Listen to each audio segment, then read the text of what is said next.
Dans la présence du Seigneur.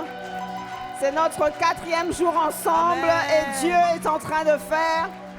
Lorsque Dieu commence, il ne s'arrête pas. Amen. Tant qu'il n'a pas fini, il ne s'arrête pas. Amen. Amen. Alors nous allons juste prendre le temps de prier encore un peu avant de commencer. Alors plus de toi encore. Plus de toi encore. Yeah. Yeah. Seigneur, nous désirons plus de toi.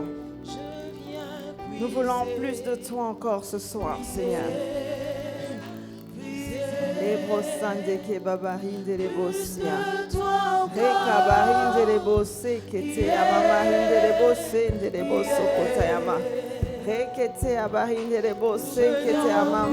Seigneur, c'est un soupir. C'est un soupir, Seigneur, que nous voulons exprimer encore cet après-midi.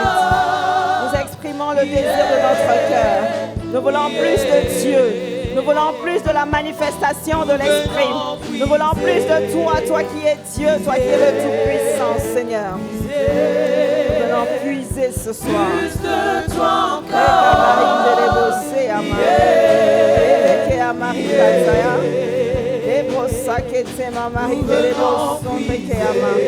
Nous voulons puiser ce soir. Est-ce qu'il y a une femme qui veut puiser encore ce soir en Dieu? Est-ce qu'il y a une femme qui veut puiser encore dans la parole ce soir? Car tes bontés sont intarissables, Seigneur. Car tes bontés, Seigneur, notre Dieu, sont inépuisables. Car, Seigneur, notre Dieu, ta puissance est pour nous, Jésus. Ah, Seigneur, accorde-nous encore plus de ta présence. Accorde-nous plus de ton onction. Accorde-nous plus, Seigneur, notre Dieu, de ta révélation. Accorde-nous plus de toi, Seigneur, ce soir. Regarde à cette femme qui a soif. Regarde à cette femme qui désire. Regarde à celle-là qui a faim, Seigneur. Que notre soif soit étanchée ce soir. Que notre soif soit étanchée ce soir. Que notre soif, Seigneur, notre Dieu, soit satisfait ce soir, Seigneur. Oui, car nous voulons puiser en Dieu. Nous puisons au Seigneur. Plus de toi, Seigneur.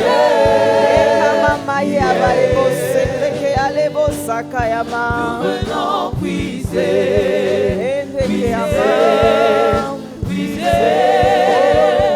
Plus de toi encore. Au-delà d'un chant, que ce soit vraiment une prière. La prière qui monte de nos cœurs ce soir. Nous voulons puiser. Pas n'importe quoi. Nous puisons dans la source. Nous puisons dans notre Dieu. Nous puisons dans notre Père. Nous venons puiser.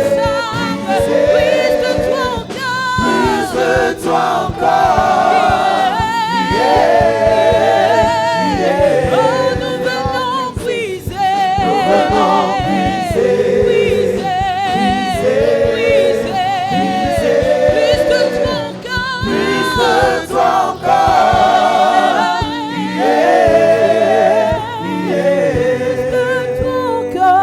Plus de toi encore.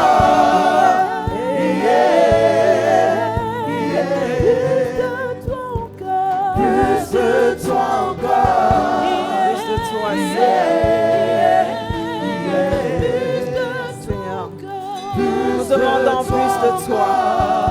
Nous voulons plus de toi, Jésus. Nous voulons plus de toi dans nos vies. Plus de manifestation de Christ en nous. Que ce soit ta prière, mon frère, ma soeur, ce soir. Que ce soit ton désir, mon frère, ma soeur, ce soir. Que ce soit le cri de ton cœur ce soir. Que Dieu puisse encore déverser. Qu'il puisse déverser encore des sources d'eau vive. Qu'il puisse déverser encore son onction. Qu'il puisse déverser encore sa puissance. Qu'il puisse donner encore lui qui a toujours à donner. Lui qui a dit que si quelqu'un a faim, qu'il vienne à moi. Si quelqu'un a soif, qu'il vienne au Seigneur. Et nous sommes venus ce soir. Oh yes. Alléluia. Alléluia. Gloire à toi, Jésus. Seigneur, toi qui as dit que si quelqu'un a faim, si quelqu'un a soif, qu'il vienne à moi. Seigneur, nous voici encore ce soir. Nous ne sommes pas venus pour un homme. Mais là, Seigneur, nous sommes vraiment véritablement venus pour te rencontrer. Et nous demandons plus de toi parce que nous savons que tes sources sont intarissables. Nous demandons plus que toi parce que nous reconnaissons que nous n'avons pas encore tout reçu. Aujourd'hui, nous nous attendons à recevoir encore de ta part. Merci Seigneur parce que tu déverses sur nous tout ce que tu as prévu et que nos cœurs soient disposés à recevoir ce soir avec action de grâce au nom de Jésus. Nous avons prié, nous disons encore un grand Amen. Amen, amen. Est-ce que tu peux acclamer plus fort celui qui va déverser ce soir? Amen. Amen. Alors j'aimerais commencer par saluer le berger de cette maison, le pasteur Christian, et lui dire merci de nous avoir laissé cet espace. Amen. C'est un grand honneur qu'il nous fait vraiment parce que je sais très bien que tu ne donnes pas comme ça l'espace à n'importe qui. Et le fait qu'il le donne à une femme, c'est encore la preuve que c'est un homme de Dieu qui a compris la parole de Dieu, qui a compris la volonté de Dieu pour ce temps. Est-ce que tu peux m'aider à acclamer le Seigneur pour le pasteur Christian, l'ange de la maison, le berger de la maison? Est-ce que c'est comme ça que tu es en train d'acclamer le Père? Alléluia. Amen. Amen. Vous savez, Dieu a dit dans sa parole qu'il donnera à ses enfants des bergers selon son cœur. Amen. Et donc, lorsque nous avons un berger qui aime profondément Dieu, nous devons être très reconnaissants. Nous devons dire merci au Seigneur parce que c'est juste un cadeau que Dieu nous fait. Amen. Et par la même occasion, je vais dire merci au pasteur Ivan qui est le visionnaire et qui a commencé cette œuvre avec Dieu et qui, s'il n'avait pas laissé l'espace, pasteur Christian n'aurait pas pu nous laisser l'espace, n'est-ce pas? Donc nous allons aussi acclamer le Seigneur pour celui qui paye le prix, pasteur Yves qui est à ses côtés avec leurs épouses. Nous acclamons. Ce n'est pas... J'avais envie de dire, vous savez, il y a un TikTok là que j'ai vu les jeunes faire. Ils disent souvent, je suis à ICC évidemment que. Vous avez vu ça, non? Voilà, je suis à ICC évidemment que j'honore les pères, n'est-ce pas? Donc est-ce qu'on peut honorer très correctement nos pères? Amen. Et bien évidemment, j'aimerais que nous voulons vraiment acclamer le Seigneur pour cette adoratrice, cette femme de Dieu, Maman Lila, qui est vraiment une servante accomplie, qui a le cœur pour l'œuvre de Dieu et qui fait une œuvre formidable. Maman Lila, que Dieu te bénisse et merci encore. Amen. Merci les chantres. Bon, moi je ne chante pas beaucoup, donc vous êtes en congé pour quelques minutes. Amen, je vous salue, je salue toute l'assemblée. Est-ce que tu peux acclamer le Seigneur pour toi-même, pour ta sœur, ton frère qui est là ce soir? Amen. Et nous allons prendre place. C'est vraiment une réunion pour les assoiffés, je me rends compte, parce que je sais que le samedi, ce n'est jamais évident. Donc, regarde bien la personne qui est à côté de toi et dis-lui, tu as fait le bon choix d'être là cet après-midi. Parce que quelque part dans la Bible, il est écrit, je crois, je ne sais pas trop s'il est écrit vraiment dans la Bible, mais vous connaissez cette phrase, le salut est individuel. Amen. Amen. Donc, chacun cherche Dieu pour ce que Dieu a à lui donner, parce que chacun de nous a son appel, chacun de nous a sa vision. Il n'est pas question d'un grand nombre forcément, mais il est question de ce que Dieu veut faire avec toi et de ce que Dieu veut te donner. Donc parce que tu es là ce soir, Dieu va te bénir et il va te remplir, parce que personne ne vient dans sa présence et ne retourne tel quel. Donc acclame le Seigneur pour tout ce qu'il a prévu et pour tout ce que tu vas recevoir. Amen. Amen. Bon, alors, donc c'est une réunion des femmes. Il y a quelques hommes. Donc, les hommes, nous vous saluons. Amen. Et je suis bien contente de ne pas trop avoir changé mon message, parce que je vous avoue que quand le pasteur Christian faisait l'annonce et qu'il disait « Non, les hommes aussi, vous pouvez venir », je disais « Seigneur, est-ce que tu vas me donner une autre inspiration ?» Parce que mon message aujourd'hui s'adresse vraiment à une femme, à une mère, à une future mère, au genre féminin. Amen. Mais je sais que si un homme est ici présent, Dieu va lui parler. Amen. Parce que le Saint-Esprit parlera au cœur de chacun selon ce qu'il a prévu. Et comme c'est Dieu qui nous a attirés, le Seigneur va parler autant aux hommes qu'aux femmes. Alléluia. Alors, je ne pense pas pouvoir être très structuré aujourd'hui, mais je prie vraiment que chacun de nous puisse recevoir la pensée de Dieu, ce que Dieu a prévu. Allez, amen. Alors, Dieu, j'ai envie de dire à une femme tout simplement que Dieu nous attend quelque part. Amen. Dieu nous attend à un niveau. Dieu nous attend à un endroit spécifique. Dieu a prévu pour toi des choses dont tu n'as vraiment pas encore idée certainement, mais que Dieu veut vraiment te pousser, Dieu veut vraiment t'emmener à aller là où lui, il t'attend. Et cette saison est une saison favorable parce que Dieu parle, là, depuis le début, on nous a parlé de réveil, de conscience. Amen. Amen. Nous avons entendu parler de réveil de conscience, nous avons entendu parler Amen, nous saluons le Seigneur pour mon mari et pour le pasteur Christian qui vient de rentrer. C'est une petite pression supplémentaire, mais le Saint-Esprit est au contrôle. Amen. Amen. Donc, depuis le début du camp, on nous parle effectivement de prise de conscience. Amen. Prise de conscience et de réveil. Dieu veut nous réveiller. Et nous avons lu dans la Bible, dans le livre des psaumes, « Réveille-toi, toi qui dors. Réveille-toi d'entre les morts. » Amen. Et ce passage m'a beaucoup interpellée pendant le camp parce que la Bible assimile les personnes qui dorment à des morts. Amen. La Bible assimile la personne qui dort. Donc parfois on se dit je suis assoupi et on pense que être assoupi ce n'est pas si grave que ça. Mais la Bible te dit que lorsque tu dors, en fait, en vérité, tu es juste en train d'assister à la destruction et à la mort de ta propre destinée. Donc regarde encore ta voisine et dis ne dors plus.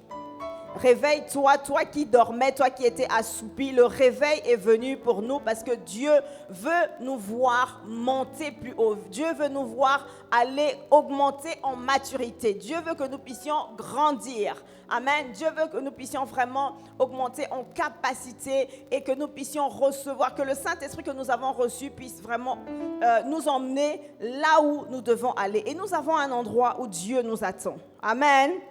Dis, Dieu t'attend quelque part. Dieu t'attend quelque part.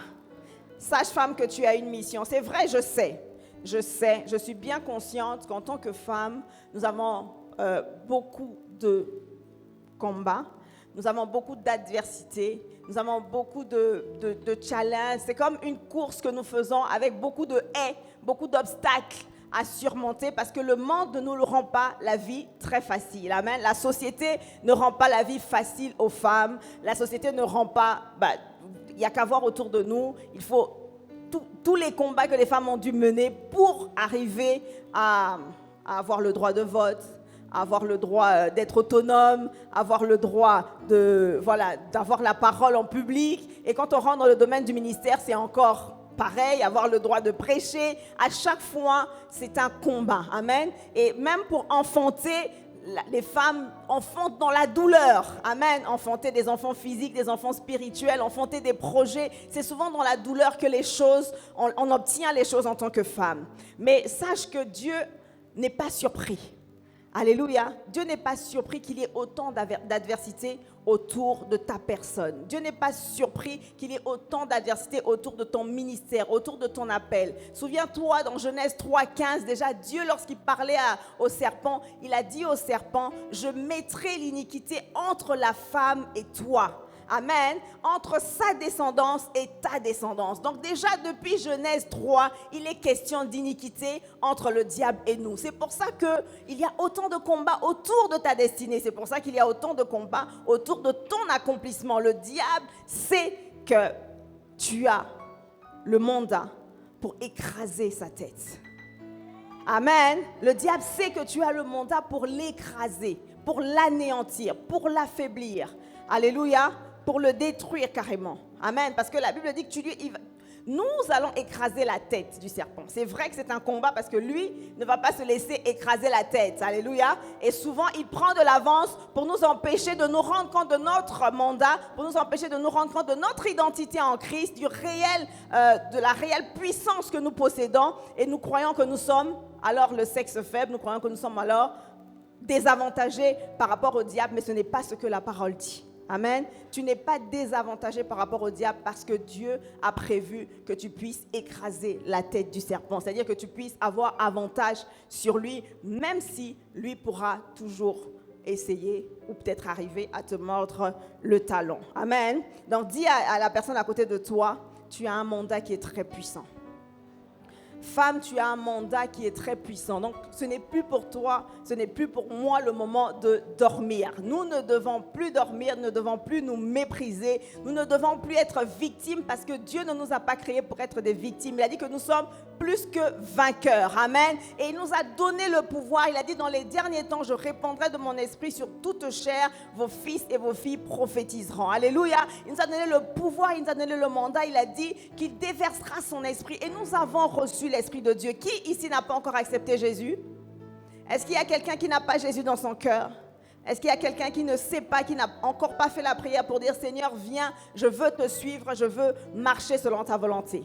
Voilà, donc si tout le monde ici, nous avons accepté le Seigneur, nous avons donc le Saint-Esprit en nous. Et à partir du moment où nous avons le Saint-Esprit en nous, nous l'avons entendu la dernière fois, le pasteur a dit que la même puissance, le même Saint-Esprit, le même mode opératoire qu'il a utilisé pour ressusciter Jésus d'entre les morts, il l'utilise aussi avec nous aujourd'hui. Amen. Pour nous permettre d'accomplir notre destinée, pour nous permettre de rester éveillés, pour nous permettre de ne pas être endormis, pour nous permettre de ne pas laisser mourir notre destinée, notre avenir. Amen. Dieu veut vraiment que nous puissions augmenter. J'ai envie de dire à une femme, c'est le temps de la maturité. Amen, ce n'est plus le temps de la victimisation. Ce n'est plus le moment de se sentir faible et désavantagé parce que tu as l'Esprit de Dieu en toi. Tu as le pouvoir en toi. Tu as l'autorité en toi. Tu as l'Esprit qui a ressuscité Jésus d'entre les morts. Amen. Tu as celui qui fait toutes choses, qui agit et qui est capable de faire toutes choses sur la terre. Et à cause de cet Esprit que tu transportes, il n'est plus tolérable que tu puisses être victime de quoi que ce soit. Tu dois maintenant prendre ta vie en main. Tu dois maintenant te réveiller et prendre ton ministère en main, prendre ton appel en considération. Amen. Et faire ce que Dieu dit que tu dois faire. Et accomplir ce que Dieu dit que tu dois accomplir. Parce que Dieu n'a rien créé pour rien ni par hasard. Tout ce que Dieu a fait a un but. Et toi et moi, nous avons été créés pour un but. Mardochée disait à Esther, peut-être que c'est pour le temps comme celui-ci que tu as été suscité. Amen. Et c'est vrai que chacune de nous a été suscité pour un temps précis, pour une activité précise, pour une œuvre précise, pour faire la volonté de Dieu. Amen. Amen. Donc nous ne devons plus dormir. Amen. Mais c'est vrai que nous sommes en guerre, n'est-ce pas? Genèse 3,15 dit que nous sommes en guerre. Le diable est en guerre contre nous, mais nous aussi, nous sommes en guerre contre lui. Il n'y a pas que lui qui est en guerre contre nous. Nous aussi, nous sommes en guerre contre le diable. Amen. Nous sommes en guerre contre tout ce qu'il est en train de faire pour détruire des générations. C'est pour ça que je disais que je veux parler à une femme, mais je veux parler aussi à un cœur de mère. Peut-être que tu n'as pas encore d'enfant physique, mais tu es une potentielle mère. Amen. Parce que une mère, ce n'est pas seulement celle qui porte des enfants physiquement. Une mère, c'est celle qui est capable de porter des projets, de porter des enfants, de porter des personnes. Amen. De porter jusqu'au bout et d'emmener des choses qui n'existaient. Enfin, vous savez, les femmes reçoivent une semence, leur corps travaille et elles portent la semence jusqu'à ce que la semence devienne une réalisation matérielle. Amen. Donc tu es une mère et j'ai envie vraiment de parler au cœur de chaque mère, de chaque femme, de chaque géante que Dieu a programmée en chacune de nous. Amen. Alors, donc, Ève avait péché. Amen. C'est ça, non? Ève a péché. Le diable l'a séduite. Elle a été séduite par le diable. Elle a accepté, parce que là, c'est l'histoire de la femme, n'est-ce pas? Elle a accepté d'entendre la voix de l'ennemi dans le jardin. Le serpent lui a parlé. Elle a écouté le serpent. Et elle a induit son mari dans l'erreur. Et cette femme,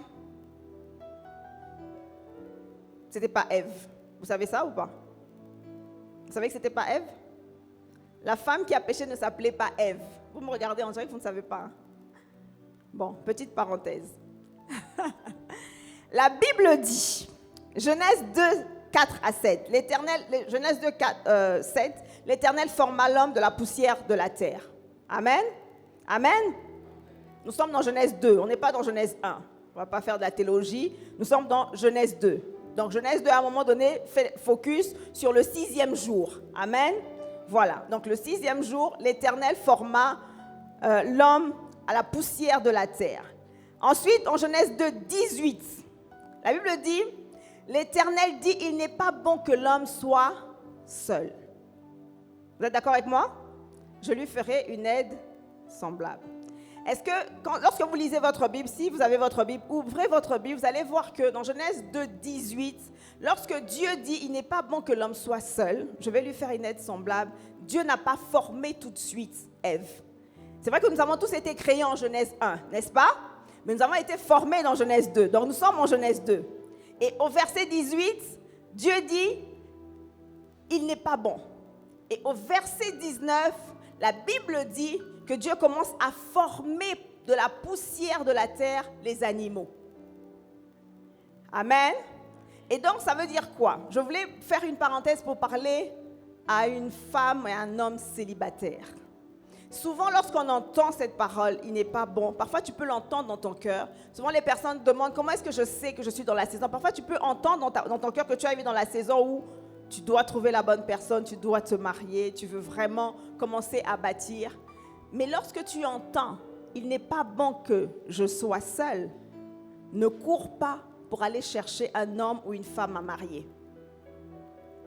Parce que lorsque Dieu a dit, il n'est pas bon, il n'a pas formé tout de suite la femme. De la poussière de la terre, l'homme était fait avec la poussière de la terre. Vous êtes d'accord avec moi? D'accord? Et les animaux aussi ont été formés de la poussière de la terre. C'est pour ça que Adam, lorsqu'il commence à nommer les animaux, à un moment donné, il dit, mais je ne vois personne de semblable. Amen. Parce qu'effectivement, ils avaient, on va dire, été formés par la même poussière. Donc, il aurait pu croire que c'est là qu'il allait trouver l'aide semblable. L'âme sœur, comme on dit.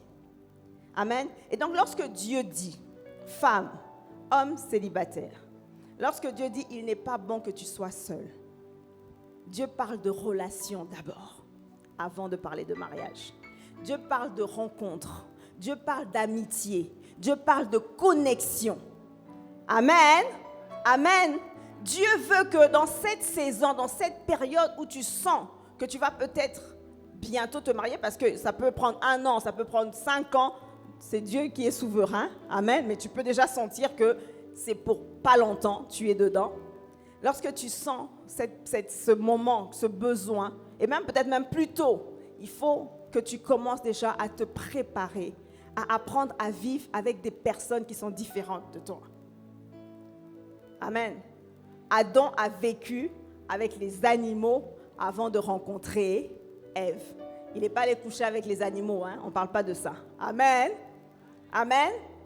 Mais il a vécu, il a côtoyé des personnes qui semblaient être formées de la même manière que lui, mais qui n'étaient pas exactement comme lui.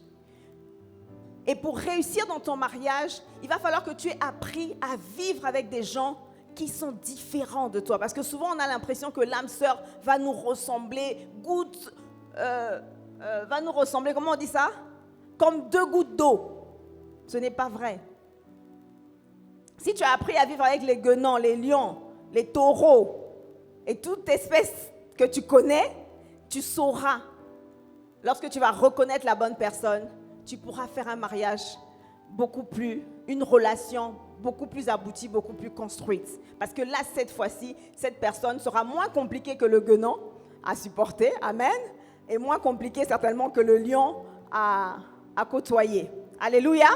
Donc, lorsque Dieu te dit qu'il n'est pas bon que tu sois seul, travaille ton relationnel, travaille tes amitiés, côtoie les bonnes personnes et commence à travailler. Parce que lorsque tu côtoies ces personnes, Dieu travaille ton caractère et Dieu te prépare pour là où tu es en train d'aller.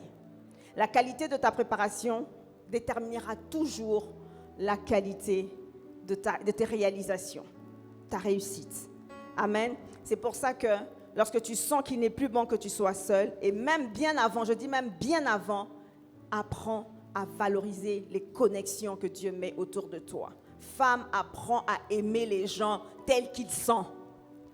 Amen. Apprends à aimer les gens, les personnes qui sont autour de toi telles qu'elles sont en fait. Alléluia. Si tu fais ça, tu es en train de bien te préparer. Parce que souvent les femmes posent cette question. Peut-être qu'on aura le temps d'avoir des questions-réponses, je ne suis pas sûre. Mais bon, souvent on demande comment est-ce qu'on fait. Mais comment tu fais? C'est que tu le travailles sans penser forcément mariage, mais tu travailles ton caractère, tu travailles ton relationnel, tu travailles tes connexions et tu valorises les bonnes personnes parce que c'est dans ces bonnes personnes-là que certainement les bonnes connexions vont se créer. Amen. Et lorsque tu ne valorises pas ces bonnes connexions, tu n'apprends pas à vivre avec les gens, à être une bonne personne, une personne commode, une personne agréable à vivre, forcément tu te fermes des portes. Amen. Amen. Et oui, il y a des femmes qui se ferment des portes et il y a des hommes aussi qui se ferment des portes sans se rendre compte, juste par négligence ou par manque, on va dire, d'information. Donc Dieu te donne l'information aujourd'hui. Toutes les personnes qui sont autour de toi sont des connexions que Dieu emmène parce que Dieu nous attire. De la même manière que Dieu t'a attiré tes pieds ici, Dieu a attiré les pieds de ton frère et de ta sœur.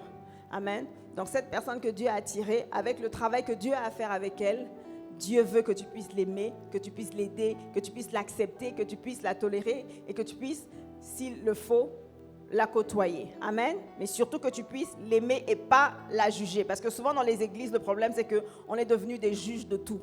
Et on met tellement mal à l'aise les nouvelles personnes qui viennent et qui ont du travail à faire. Et maintenant, il y a un phénomène qui, moi, m'exaspère, où les jeunes garçons, surtout à Impact Centre Chrétien, moi je ne connais pas pour les autres églises, mais à Impact Centre Chrétien, quel que soit le campus, l'église où tu vas, tu as ce discours où les hommes te disent « Je préfère aller chercher une femme qui n'est pas à ICC ». C'est quand même terrible. Ce n'est pas normal. Amen. Ce n'est pas normal qu'on puisse être ensemble, que Dieu nous ait attirés ici pour ne pas qu'on puisse avoir des connexions de destinée, des connexions qui durent longtemps, pour ne pas qu'on puisse trouver l'âme sœur. Ce n'est pas possible. Ça veut dire qu'il y a quelque chose que nous devons travailler, quelque chose que nous ne faisons pas bien et que nous devons corriger. Amen. Donc j'espère que toi qui es là, tu vas vraiment corriger ce qu'il y a à corriger. Amen. Alors, Genèse 2, 22, je ne sais plus pourquoi j'ai mis ce verset. Ah oui, voilà, j'étais en train de dire que Ève ne s'appelait pas encore Ève à cette période. Parce que Adam a nommé tout ce qu'il devait nommer. Et ensuite, on arrive à Genèse 3, 20. Donc on était en Genèse 2, n'est-ce pas? La femme, en Genèse 3, on voit le serpent qui se présente et la femme discute avec, et ainsi de suite. Et ensuite, Dieu vient, parce que si je vais passer court, ce n'est pas mon message, c'est une parenthèse. Dieu vient et il dit, mais où êtes-vous? Adam, tu es où? Je ne te vois plus. Et Adam dit, je me suis caché. Amen. Et ensuite, Dieu parle à Adam, il parle à Ève. Et quand il parle au serpent, il dit ce qu'on l'a dit tout à l'heure là en Genèse 3.15. Ensuite, on arrive en Genèse 3.20. La Bible dit, Adam donna à sa femme le nom d'Ève. Elle a été la mère, parce que dit-il, elle a été la mère de tous les vivants. Amen. Amen. Donc ça veut dire que lorsque Adam avait nommé tout ce qu'il devait nommer, il n'avait pas nommé Ève.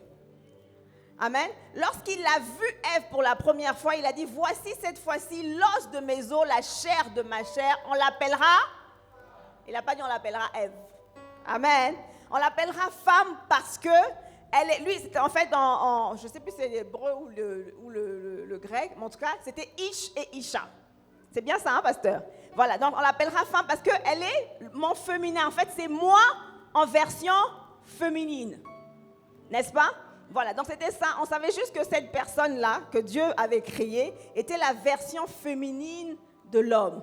Voilà pourquoi ils étaient une seule chair. Parce que c'était sa chair, c'était l'os de ses os, la chair de sa chair. Amen.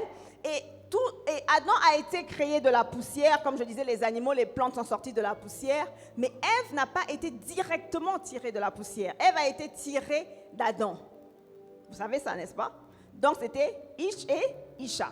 c'est quand on arrive en Genèse 3, 20, que finalement, il dit, cette femme, cette version féminine de moi, on l'appellera Ève, parce que c'est elle qui va porter la semence.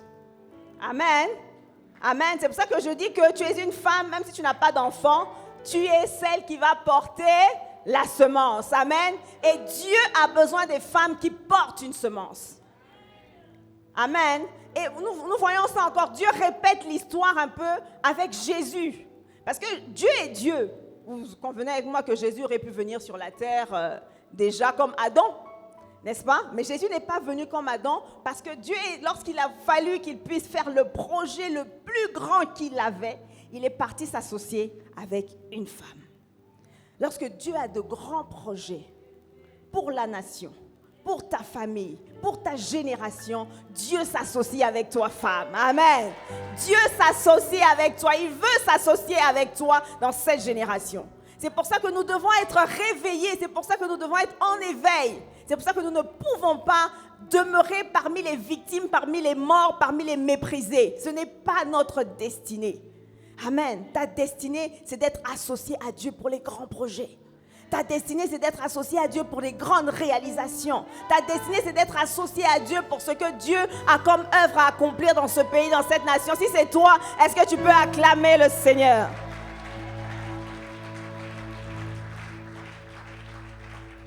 Donc, lorsque Dieu vient s'associer avec toi, il te donne une parole. Il te donne une semence. Et maintenant, tu dois faire grandir la semence. Tu dois valoriser la semence. Tu dois porter la semence. Tu dois garder la semence. C'est ce que Marie a fait. Marie a gardé la semence contre vents et marées. Vous savez, c'était dur pour Marie. Non seulement elle était jeune, et elle n'avait pas le droit d'être enceinte sans être mariée. Elle a accepté cette mission, mais en plus, elle devait se cacher parce que cet enfant dans son ventre était en danger. Amen. Elle a dû courir, une femme enceinte qui traverse les déserts, qui voyage à gauche, à droite, qui part pour se cacher parce qu'il faut que la semence demeure jusqu'à ce que la semence soit manifestée. Alléluia. Et c'était un véritable combat. Et c'est ce qui se passe dans nos vies aujourd'hui. À chaque fois dès que tu as reçu Jésus, Dieu a déjà commencé un projet avec toi.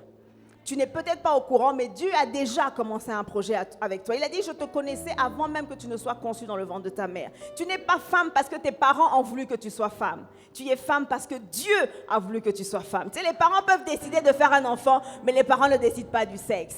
Alléluia. C'est Dieu qui décide que là, à ce niveau-là, j'ai besoin d'une fille. Amen. Et Dieu a décidé que tu viennes telle que tu es venue femme, parce qu'il veut que tu puisses à un moment donné t'associer au projet qu'il a pour cette génération. C'est pour ça que tu es emmené, pas en 1900, je ne sais pas, 90 combien, mais pour que tu sois ici en 2024, c'est parce que Dieu, dans cette saison, a quelque chose à faire avec toi. Pour que tu sois en train d'écouter cette parole aujourd'hui, c'est parce que Dieu veut éveiller ta conscience, réveiller ta conscience et réveiller cette semence, activer cette semence qui est à l'intérieur de toi pour qu'elle puisse produire ce qu'elle doit produire. Donc, je veux vraiment que tu puisses prier maintenant et que tu dises, Seigneur, éveille ma conscience ce soir. Active la semence que tu as mis à l'intérieur de moi.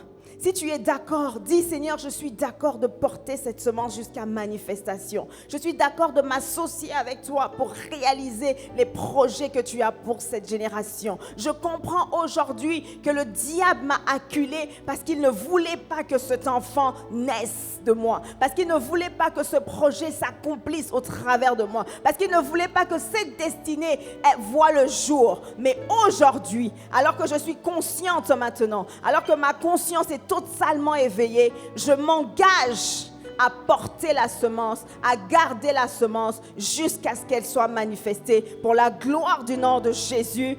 Si tu as prié, tu dis un grand Amen. Amen. Amen. Donc c'est normal que ta vie soit un peu compliquée, ma sœur. C'est une bonne nouvelle, n'est-ce pas? Amen. Oui.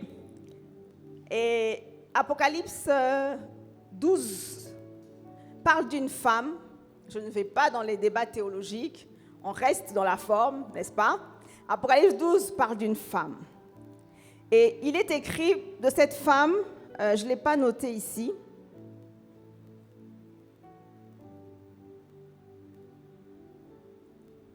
Je ne l'ai pas noté. Est-ce que vous pouvez me trouver Apocalypse? Oui. Apocalypse 12, à partir du premier verset. Si c'est possible qu'on nous le trouve.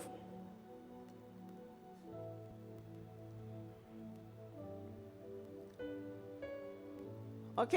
Donc, Genèse 3,15 nous a dit que nous sommes en guerre. Le diable est en guerre contre nous. Nous sommes en guerre contre le diable. Amen. Mais la Bible nous dit, cette guerre est déjà, la fin de cette guerre est déjà prédite d'avance.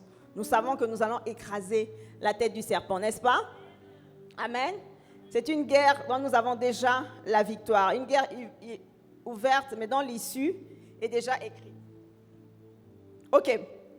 Alors, Apocalypse 12, 1, un grand signe apparut dans le ciel. C'était une femme enveloppée du soleil, la lune sous les pieds et une couronne de 12 étoiles sur la tête. Elle était enceinte et elle criait car elle était en travail, dans les douleurs de l'accouchement.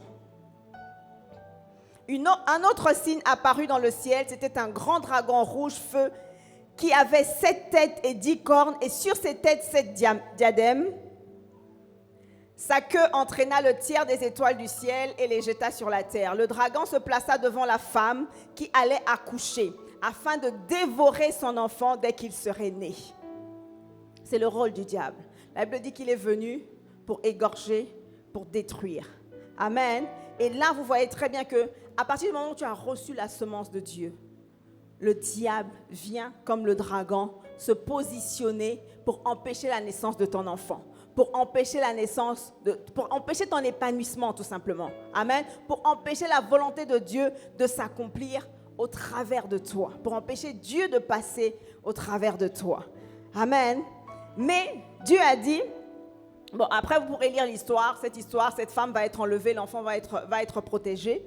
Mais moi je voulais juste vous montrer l'aspect où le diable est positionné pour t'empêcher de vivre la manifestation de Christ. C'est pour ça que tu ne peux pas dormir. Pourquoi est-ce que tu dois être éveillé? Parce qu'on parle de réveil, nous sommes dans un camp de réveil, n'est-ce pas? Tu ne peux pas dormir parce que le diable est positionné, il ne dort pas. Et Dieu a beaucoup de projets avec toi, Dieu a mis un grand potentiel en toi, Dieu croit en toi, mais le diable est positionné pour que cet enfant qui doit naître ne naisse pas, pour que ce mariage qui doit arriver ne s'accomplisse pas, pour que ce diplôme que tu dois avoir, tu ne l'aies pas. Alléluia. Pour que les âmes que tu dois gagner, tu n'arrives pas à les gagner. Parce qu'il va t'empêcher de faire ton ministère. Mais il y a un type de femmes que Dieu a prévu qui vont écraser la tête du serpent. Ce n'est pas toutes les femmes. Ce n'est pas parce que tu es femme, biologiquement femme, que tu vas écraser la tête du serpent. Il y a un type de femme qui peut écraser la tête du serpent, comme c'est écrit dans Genèse 3. Amen. Et ces femmes-là, ce sont des femmes qui sont ici, je le crois, au nom puissant de Jésus-Christ. Amen. Ces femmes, ce sont des femmes qui vont décider d'agir différemment de comment Ève avait agi. Ce sont des femmes qui vont faire le contraire de ce que Ève a fait. Parce que Ève a échoué dans l'accomplissement de cette destinée. Amen. Bon, enfin, Ève, on l'appelle Ève, mais la femme. Amen. D'accord? Donc, toutes ces femmes qui vont décider de faire le contraire de ce que Ève avait fait et qui vont accepter de faire la volonté de Dieu, de mettre leur confiance en Dieu, c'est elles qui pourront écraser la tête du serpent. Et c'est que ces femmes soient trouvées parmi nous en multitude au nom puissant de Jésus. Amen. Alors, qu'est-ce que Ève a fait? On va juste repartir très rapidement. Comment est-ce que Ève a fait pour savoir qu'est-ce que nous ne devons pas faire?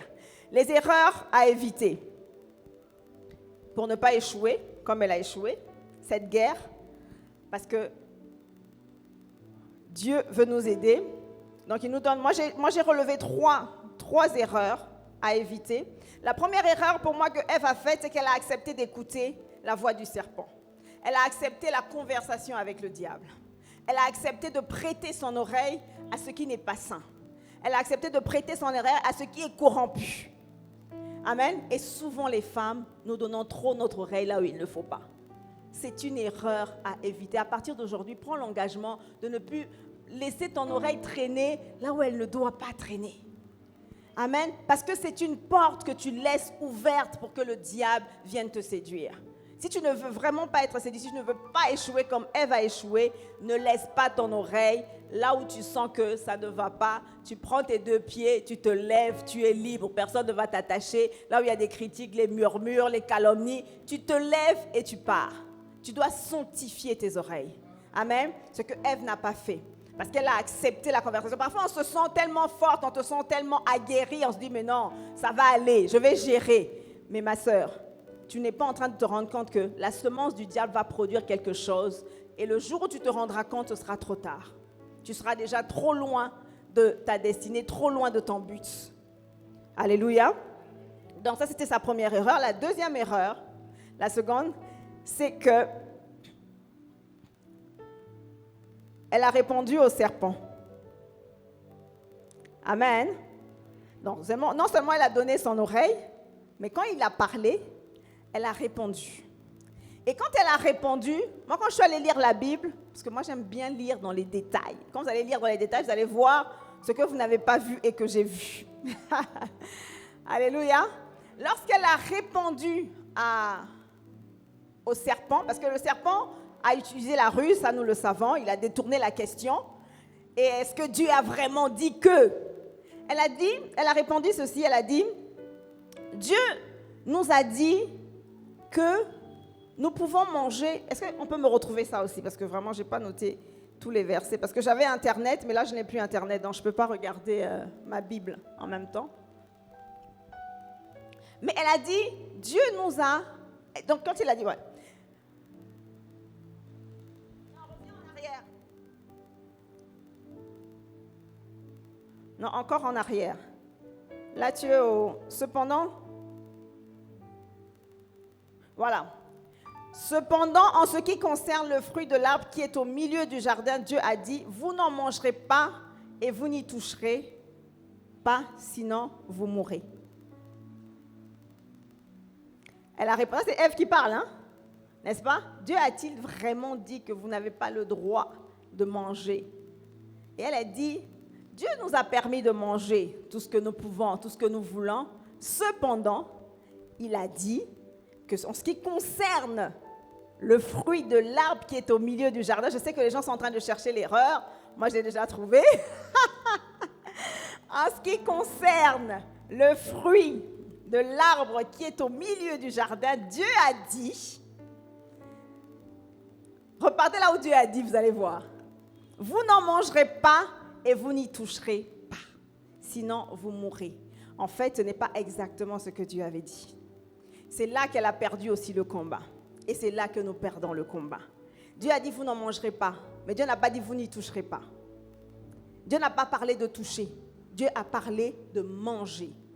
Et vous allez voir que c'est là la différence entre Ève et Jésus. Lorsque Jésus a été tenté, Jésus a scripturalement parlé de la parole de Dieu. Amen. Amen. Parce que la Bible dit dans Apocalypse, vous n'y ajouterez rien du tout et vous ne retrancherez rien à la parole. À partir du moment où tu commences à ajouter ou à retrancher, tu es déjà en train de perdre le combat face à ton ennemi. Amen. C'est pour ça que nous devons être ces femmes qui connaissent la parole de Dieu. On ne peut pas venir à l'église et attendre seulement que quelqu'un nous parle de la part de Dieu, que le prophète prophétise. Toi-même, tu dois être prophète de ta vie. Amen. Parce que tu dois pouvoir prophétiser la parole de Dieu sur ta vie, ce que Dieu a exactement dit pour toi. Si tu n'es pas capable de savoir ce que Dieu a exactement dit, de répéter ce que Dieu a exactement dit, tu ne pourras pas être prophète de ta vie. Oh, il a dit, dans les derniers temps, je répandrai de mon esprit, vos fils et vos filles prophétiseront. Mais tu ne peux pas prophétiser autre chose que ce que Dieu a exactement dit. Amen. Parce que tu ne dois pas retrancher et tu ne dois pas ajouter à la parole de Dieu.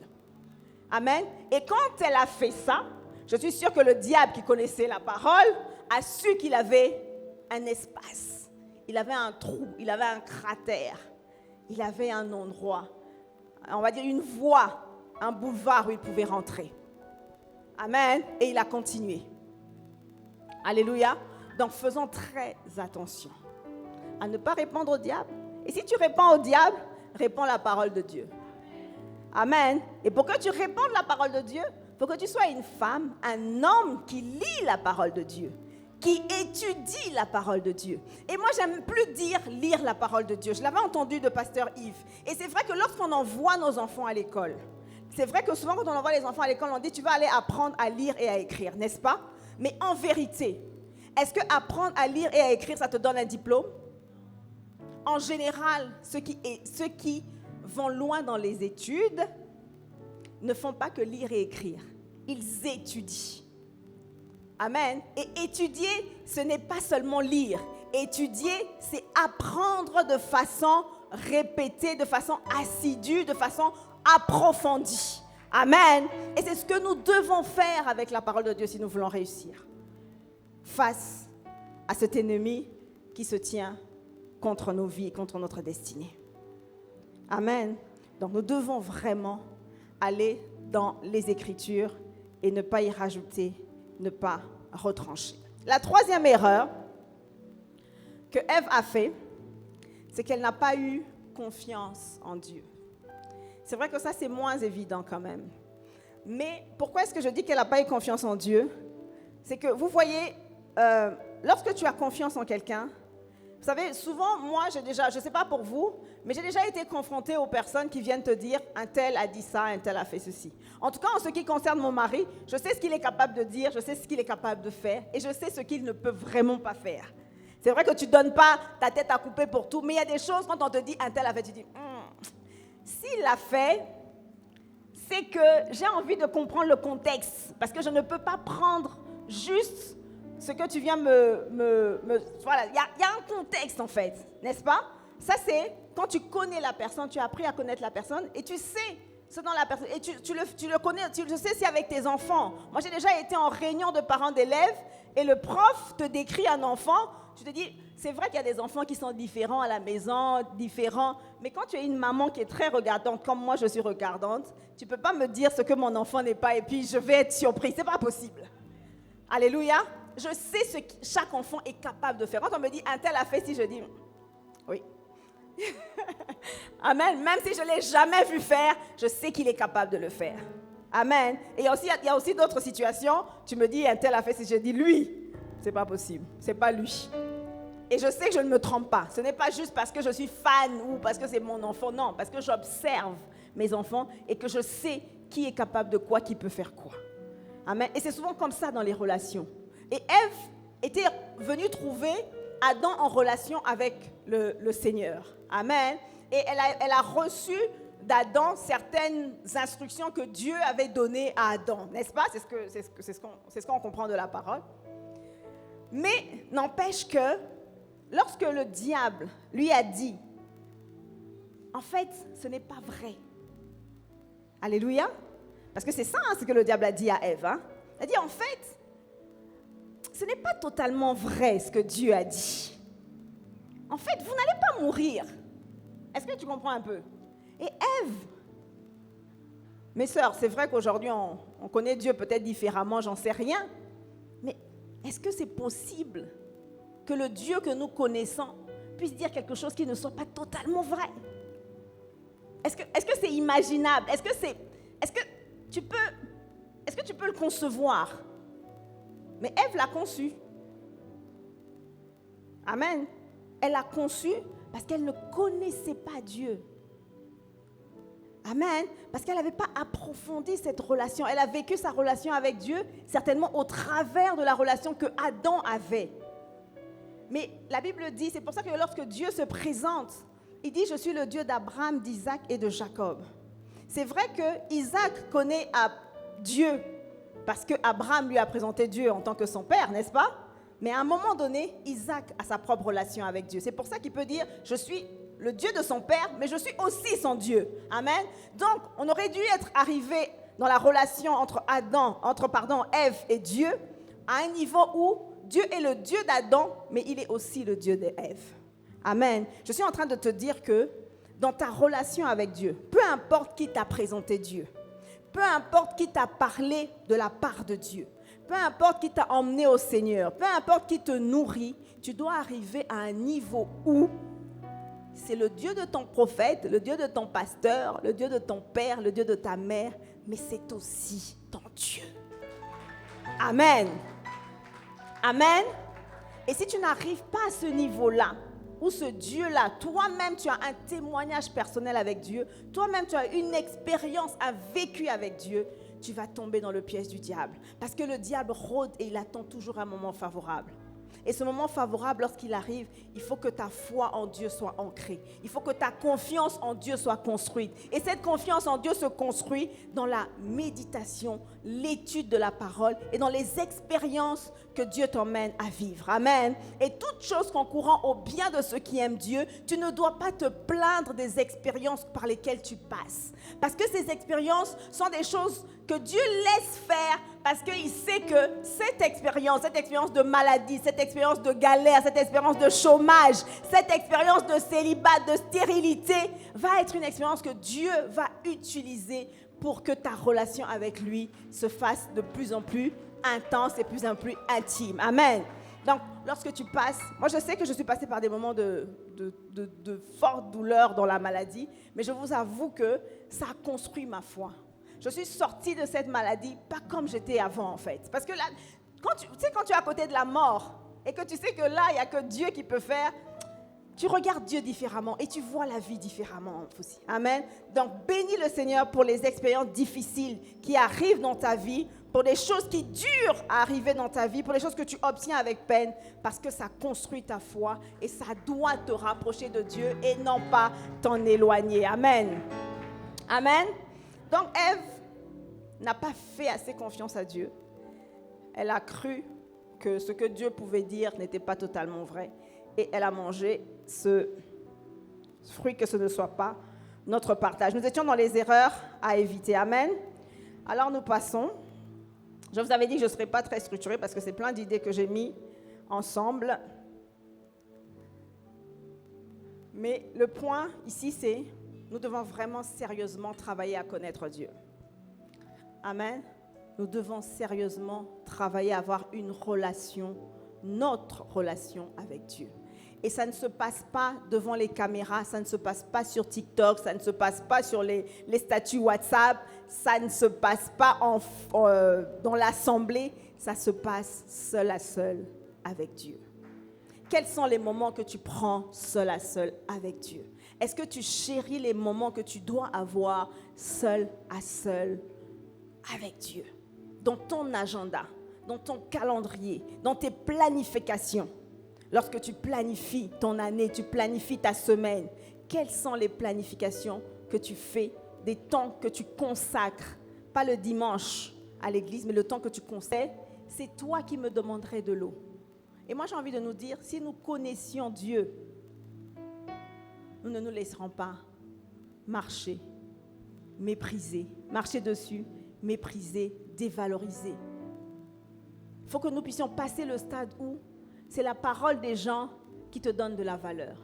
Peu importe ce que les gens peuvent penser de toi, peu importe ce que les gens peuvent dire de toi, peu importe la considération qu'on peut te donner, ça ne change pas le fait que Dieu a misé sur toi, que Dieu t'a choisi et que Dieu veut s'associer à toi pour ses projets. Amen. Parce que Dieu ne prend pas en considération la vie de ton voisin pour te bénir. Dieu ne prend pas en considération la vie de ton parent pour t'appeler. Amen. Amen. Voilà. Donc, ceux du peuple qui connaîtront leur Dieu agiront avec fermeté, dit la parole de Dieu. Apprenons à connaître Dieu pour être ferme, pour devenir mature, prêt à être ses fils que Dieu peut utiliser, avec qui Dieu peut dealer. Il a dit, même si l'héritage t'appartient, tant que tu es un bébé, je ne pourrai pas te donner ton héritage. Donc ça veut dire qu'en d'autres termes, même s'il y a un projet très grandiose sur ta vie, tant que tu n'auras pas atteint un certain niveau de maturité, Dieu ne pourra pas dealer avec toi pour ce projet. Alléluia. Donc, qu'est-ce qu'il nous reste à faire? Monter. Amen. Grandir. Quitter les futilités. Il m'a mal regardé, il ne m'a pas considéré, il ne m'a pas salué, il ne m'a pas dit « Hé, ma soeur, ça te retarde. Amen. Ça te retarde, ça empêche Dieu de venir faire ce qu'il doit faire. Et le temps passe, la Bible dit rachetant le temps. Alléluia. Il t'a mal regardé, ok, c'est pas grave, on passe, on continue. Sans rancune, on est ensemble. On avance parce qu'on a un focus et on doit atteindre le but. Amen. Est-ce que nous sommes les femmes qui allons atteindre le but avec Dieu? Alléluia.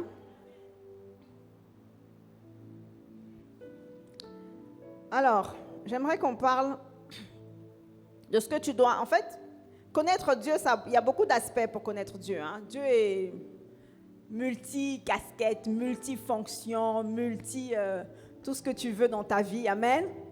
Et il m'a semblé quand même capital de citer, pour moi, quelques éléments que tu dois connaître de Dieu, ou quelques aspects de Dieu que tu ne dois surtout pas ignorer. Même si vraiment travaille à tout connaître, si tu peux, si Dieu te donne le temps de le faire sur cette terre. Mais j'en ai quand même retenu 4. Ce n'est pas exhaustif. 4 pour aujourd'hui. Amen. La prochaine fois, ce sera 4 autres et ainsi de suite.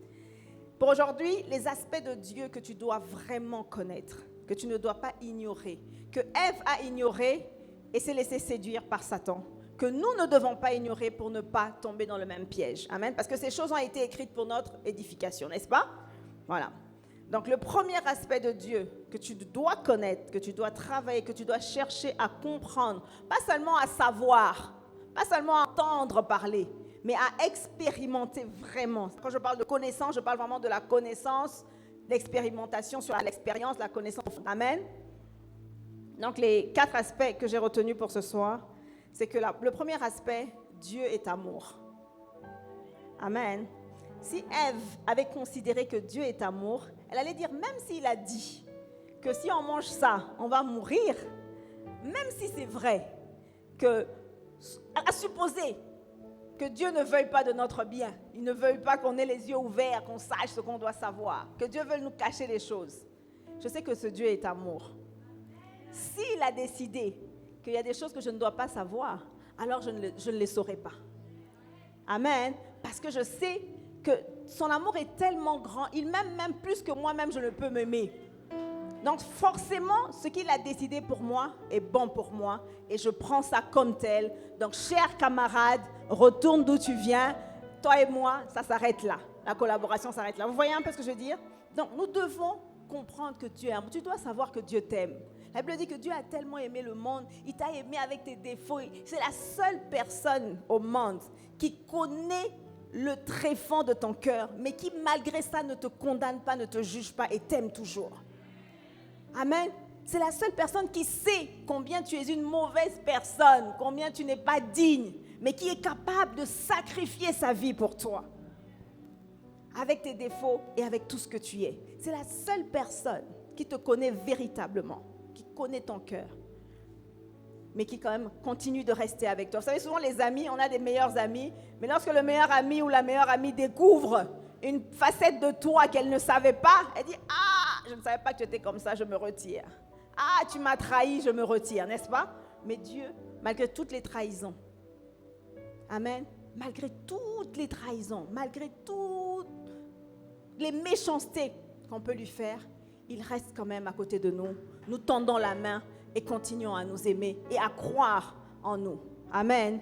Donc Dieu est amour. Ça, tu dois vraiment l'expérimenter. Tu dois le savoir. Et lorsque tu le sais, quand les choses arrivent dans ta vie, tu as un autre regard de ce qui t'arrive. Tu dis, ok, parfois, ce sont mes erreurs. Seigneur, je n'ai pas entendu ta voix. Seigneur, j'ai fait un mauvais choix. Seigneur, j'ai trébuché. Seigneur, je n'ai pas compris telle instruction. Je n'ai pas obéi. Seigneur, voilà, je me retrouve dans telle situation. Ok. Mais je sais que tu es amour. Je sais que même lorsque je serai au fond de l'abîme, tu seras capable de venir me tirer dans ton amour. Donc je ne renierai jamais ce Dieu-là. C'est pour ça que lorsque la femme de Job voulait dire renie Dieu et meurt, mais il a dit mais c'est pas possible. Comment je peux renier Dieu? Il y a encore des chrétiens aujourd'hui qui sont capables de renier Dieu. Toi, tu as goûté à la parole de Dieu, tu as goûté à l'amour de Dieu, tu as goûté au miracle de Dieu et tu te laisses encore une porte pour dire que je peux reculer, je peux aller ailleurs. Non. Alléluia. Dieu est amour et tout ce qu'il fait pour nous est bon. Tout ce qu'il laisse arriver aussi, il est capable de retourner les situations pires, j'ai envie de dire les plus pires, à devenir une bonne expérience pour toi. Amen. C'est lui qui est capable de le faire. Donc, continue à croire en l'amour et en la capacité de Dieu. Amen. Et bon, j'ai déjà parlé aussi de la toute-puissance. Donc, le premier aspect, c'est que Dieu est amour et qu'il t'aime. Et qu'il t'aimera toujours tant que tu t'accrocheras à lui. En tout cas, accroche-toi à Dieu et n'accepte jamais une voix qui vient te dire que Dieu ne t'aime pas. Amen. Un homme peut te trahir, mais Dieu ne te trahira jamais. Le deuxième aspect, c'est qu'il est tout puissant et il est tout suffisant. Amen. Il est capable de tout. Il n'y a pas d'impossibilité avec Dieu. Qu'y a-t-il que Dieu ne puisse faire? Ce que les hommes ne sont pas capables de faire, Dieu peut faire. Donc même si je me retrouve face à un mur et qu'on dit qu'il n'y a plus d'issue, je sais que si Dieu veut, l'issue va être trouvée. Amen. Il trouve les issues là où il n'y en a pas. Il appelle à l'existence des choses qui n'étaient pas comme si elles étaient. Il crée pour moi Dieu peut créer pour toi un poste qui n'existait pas. Amen. Oui. Dieu peut créer pour toi des choses qui ne sont pas personne. Ce que l'œil n'a jamais vu, ce que l'oreille n'a jamais entendu, ce que ton cœur n'a jamais perçu, Dieu est capable de le réaliser pour toi. Il est tout puissant, il est tout suffisant. Il n'a pas besoin d'une aide extérieure. Il a juste besoin que toi, tu crois. Il a dit, ne t'ai-je pas dit que si tu crois, tu verras? Amen. Si tu comprends que Dieu est tout suffisant, qu'il est capable de tout, qu'il n'y a rien qui lui soit impossible, même là où on a dit c'est incurable, là où on a dit qu'il n'y a plus de possibilités, c'est déjà sec, il n'y a plus de fertilité possible, Dieu est capable de créer la fertilité. Alléluia. Non, ça tu dois le savoir. Ça tu dois le savoir. Amen. Tu dois l'expérimenter. Tu dois l'accepter. Tu dois le vivre, le Dieu tout-puissant, le Dieu amour. Amen. Parce que c'est parce qu'il t'a aimé que tu es dans cette salle aujourd'hui. Alléluia. Oui. Et le troisième aspect, c'est qu'il est notre papa. Donc il t'aime, il est tout puissant et il est ton papa. Jésus disait à ses disciples, lorsque vous priez, dites notre Père. Amen. Tu as un papa. Même si tu n'as pas de papa terrestre, tu as un papa dans les cieux. Notre Père qui est dans les cieux. Amen. Même si ton papa d'ici a failli, le papa céleste ne faillira jamais. Et quand tu considères que Dieu est ton papa, tu sais que tu peux lui ouvrir ton cœur. Tu peux lui faire confiance. Tu peux te comporter avec lui comme un enfant se comporte avec son père. Amen. Tu peux te jeter dans ses bras. Amen. Amen. Est-ce qu'il y a quelqu'un qui sait que Dieu est son papa vraiment? Alléluia. Amen. Et vous savez, il y a un exemple de papa qui est dans la Bible. Ça, c'est un papa terrestre. C'est juste pour donner un exemple parce que souvent, on a tellement de... Moi-même, j'ai eu des mauvaises expériences avec mon père biologique. Et je vous avoue que cet aspect, je l'ai marqué en pensant à moi-même parce que j'ai eu vraiment du mal à vivre une relation, on va dire, avec mon papa. Et je m'étais rendu compte à un moment donné que ça me posait problème dans ma relation avec Dieu. Parce que, comme le pasteur disait, en fait, en image, on vit avec des images. Vous savez, lorsque je te dis banane, tu vois une image, n'est-ce pas? Lorsque je te dis lion, tu vois une image. Si tu n'as jamais vu de lion de ta vie, lorsque je vais te dire lion, ça va être... c'est un brouillard pour toi. Ça ne veut rien dire. Il n'y a aucune signification. Tu ne comprends pas ce que je veux dire. Amen. Et donc, c'est pour ça aussi que lorsque tu as eu une mauvaise expérience avec ton papa physique, lorsque tu viens au Seigneur et qu'on te dit que Dieu est ton papa, pour beaucoup de gens, c'est compliqué en fait. Parce que tu te dis, papa, si c'est comme ce que j'ai vécu chez moi à la maison, c'est que vraiment, tu vois, voilà, il y a des choses que tu ne faisais pas avec ton papa, tu ne peux pas faire avec Dieu. Quand on te dit confie-toi à Dieu, tu t'es jamais confié à ton papa, tu te dis, mais non, un papa, ça ne sert pas à ça en fait. On ne peut pas avoir une conversation intime avec son père. Et Dieu veut vraiment briser cette mauvaise image. C'est pour ça que Jésus disait, lorsque vous priez, dites notre Père. Considérez. Lorsque Jésus leur dit pas de réciter. Lorsqu'il leur dit dites, c'est parce que pour ce que Jésus veut dire là, c'est que considérez vraiment que Dieu est votre Père. Amen. Amen. considérez vraiment qu'il est celui qui vous a fait, qu'il est celui qui vous a créé, qui vous a façonné, qu'il est celui qui tous les jours vous accompagne. Il est celui qui tous les jours pourvoit à votre sécurité, à votre alimentation, on va dire à votre nourriture. Il pourvoit en tout pour vous. Alléluia. Il est votre Père, donc vous ne pouvez manquer de rien. Même si tu passes par la galère, Dieu est papa, tu ne manques pas. Il c'est juste dans une réserve quelque part. Je n'ai pas encore eu la clé pour activer la réserve, pour ouvrir la réserve. Amen. Donc Dieu est ton papa. Et quatrième chose, quatrième aspect, j'ai bien dit, ce n'est pas exhaustif, on va s'arrêter là pour ce soir. Le quatrième aspect, c'est que Dieu est un Dieu d'alliance. Amen. Il est un Dieu d'alliance. Et là, je vais parler autant aux mamans que vous êtes, au cœur de mère que vous avez, autant au cœur de père que les hommes ont. Je parle autant à un homme qu'à une femme. Amen. Dieu est un Dieu d'alliance. Qu'est-ce que ça veut dire? Ça veut dire que si toi, tu as rencontré le Seigneur et que tu as fait, déjà, tu dois faire alliance avec Dieu. Amen. Et si tu as fait alliance avec Dieu, ça veut dire quoi?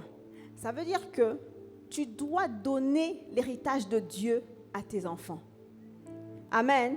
Dieu ne veut pas être que le Dieu d'Abraham. Il est le Dieu d'Isaac, le Dieu de Jacob. Alléluia.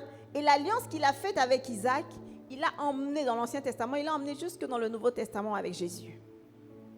Amen. Parce que Dieu ne veut pas briser une alliance qu'il a commencée avec une personne A. Alléluia. Lorsque Dieu commence une alliance avec toi, tu dois partager, tu dois transmettre cette alliance de génération en génération. Que ça ne s'arrête pas à toi. Qu'on ne dise pas seulement que mon grand-père connaissait le Seigneur, mais il n'a pas laissé cet héritage du Seigneur à ses enfants. L'homme de bien laisse un héritage aux enfants de ses enfants. Et l'héritage que tu dois laisser à tes enfants, c'est cette alliance, cette connexion, cette intimité, cette relation que tu es en train d'avoir avec le Seigneur. Même les enfants que tu ne connaîtras pas, enfin les petits-enfants ou les arrière-petits-enfants que tu ne connaîtras pas, tu dois prier aujourd'hui pour que cette alliance perdure jusqu'à eux. Amen. Jusqu'à ceux que tu n'auras pas vus. Amen. Parce que tu ne les verras pas tous. Alléluia. Ok? Donc Dieu est un Dieu d'alliance. Fais alliance avec Dieu. Une fois que tu as fait alliance avec Dieu, partage. Assure-toi avant de quitter cette terre que tu as transmis le relais. Que ça ne s'arrête pas à toi. Amen. Amen. Et donc je vais prendre une histoire. Parce que comme je disais, je voulais vraiment que je m'attardais sur ce dernier point qui est le point de l'alliance.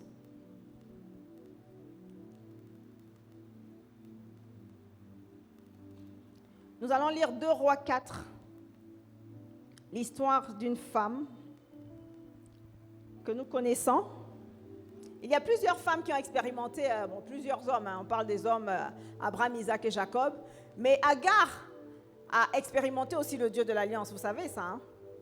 Agar, lorsqu'elle a été chassée par Abraham et Sarah, et qu'elle est partie, la Bible dit que Abraham lui avait donné un peu de subsistance, on va dire, il avait, je crois, du pain et de l'eau. Et quand l'eau est finie, que le pain est fini, que ce qu'elle avait comme nourriture pour que l'enfant tienne est fini, à un moment donné, Agar s'est assise et elle a dit, je ne vais pas voir mon enfant mourir. Alléluia. Donc elle a laissé l'enfant et elle s'est mise à côté. Genre, je tourne le regard parce que je sais que là, cet enfant va bientôt mourir puisqu'il n'a plus de quoi manger ni boire. Et Dieu vient. Agar n'a pas appelé Dieu. Alléluia. Dieu vient et Dieu ne dit pas, et la Bible ne dit même pas que l'enfant pleurait certainement. C'est elle qui avait des larmes, c'est elle qui était attristée, c'est elle qui ne savait pas parce que c'est une mère. Tu vois ton enfant en train de pleurer, tu n'as rien à lui donner, ça brise le cœur. Ok? Donc c'est Agar qui avait le cœur brisé et qui était en pleurs. Et Et Dieu vient, il envoie son émissaire, son messager. Et lorsque le messager de Dieu arrive, il dit, j'ai entendu les cris de l'enfant. Et vous savez pourquoi Dieu avait entendu les cris de l'enfant? Parce que plus haut, lorsque Abraham est blessé, attristé de faire partir Ismaël et Agar, Dieu lui dit, laisse partir Ismaël et Agar selon la volonté de Sarah, mais ne t'inquiète pas, je m'occuperai de cet enfant parce que c'est ta descendance. Et parce que j'ai alliance avec toi, même si je ne suis pas d'accord avec ce que tu as fait, je m'occuperai quand même de cet enfant parce que c'est ta descendance. Amen. Et c'est pour ça que Dieu vient intervenir et il dit à Agar, voici ce qu'il faut, parce que j'ai entendu le cri de l'enfant. En fait, je me suis souvenu de l'alliance que j'ai avec Abraham. Et à cause de cette alliance, je ne laisserai pas cet enfant périr. Et j'aimerais vraiment que papa, toi qui es là, ou futur papa qui est là, maman ou future maman qui est là, tu puisses être conscient qu'à cause de l'alliance que tu as avec Dieu, même les choses que tu as saluées de loin, que tu n'as pas vécues, que tu as espéré, que tu n'as pas vues, que les générations après toi les voient, les vivent. Parce que le Dieu d'alliance n'oubliera pas tout ce que tu auras semé, tout ce que tu auras fait, tout ce que tu auras vécu. Amen. Amen. Alors, on revient, ça c'était Agar. On a cette femme de la Bible, une femme de la communauté des prophètes, nous sommes dans 2 Rois 4, cria à Élisée. Alors, suivez très bien. On dit une femme de la communauté des prophètes cria à Élisée. Élisée, c'était le prophète après Élie. Donc, c'était la représentation. C'était vraiment celui qui parlait de la part de Dieu. La femme dit, ton serviteur, mon mari, est mort.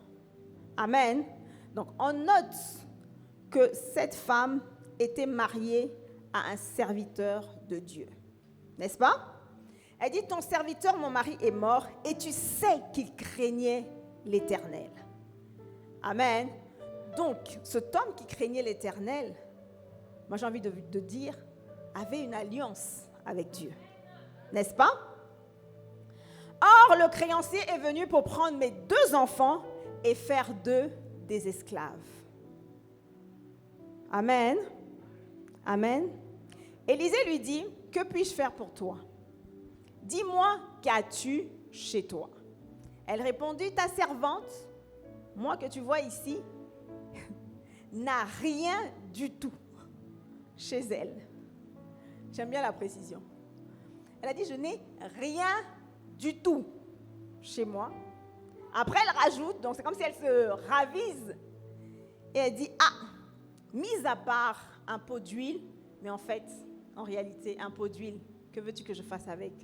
Ça ne représente rien.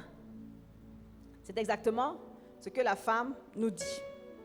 Amen. Donc cette femme était désespérée, elle n'avait pas de solution. Ses enfants étaient menacés de mort. Son mari était mort, c'était une veuve, pauvre, malheureuse, endettée, accablée, sans solution, pas de travail, pas de secours. Et souvent, encore une fois, il y a beaucoup de femmes, beaucoup parmi nous, nous nous retrouvons face à des problèmes où tu te dis, il n'y a plus de solution en fait. Parce que les médecins t'ont dit, cette maladie est incurable, tu te dis, j'attends juste que la mort me trouve.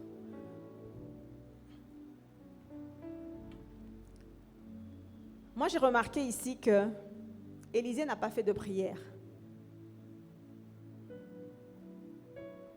Élisée lui a dit, qu'est-ce que tu as? Elle a dit qu'elle avait un vase d'huile. Pour elle, ça ne représentait rien, mais elle avait quand même ce vase d'huile.